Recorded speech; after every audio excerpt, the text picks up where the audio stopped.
1 नोव्हेंबरच्या महाविकास आघाडी आणि मनसेच्या मोर्चात मनसे अध्यक्ष राज ठाकरेंनी दुबार मतदानाचा मुद्दा उपस्थित केला आणि यावेळेला त्यांनी कार्यकर्त्यांना मतदान केंद्रांवर लक्ष ठेवण्याचं आवाहन करत दुबार मतदार आढळल्यास फोडून काढण्याचं वक्तव्य केलं।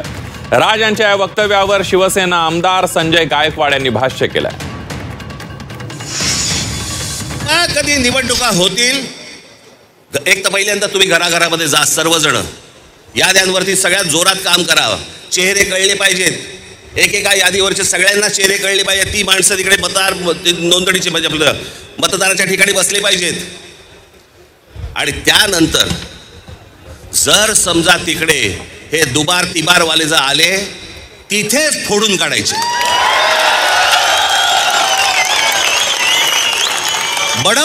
बडवायचे आणि मग पोलिसांच्या हातात द्यायचे। त्याशिवाय हे वट्टीवरती येणार नाही, त्याशिवाय हा महाराष्ट्रामधला जो चाललेला कारभार आहे हा वट्टीवरती येणार नाही। महाराष्ट्रामध्ये एकेका लोकसभेला लाखाच्या जवळपास मतदान आहे। तुम्ही किती लोकांना मारणार आहे? आणि आज त्याला मारलं तर काय पुढच्या निवडणुकीत तो मतदान करणार नाही? मारहाण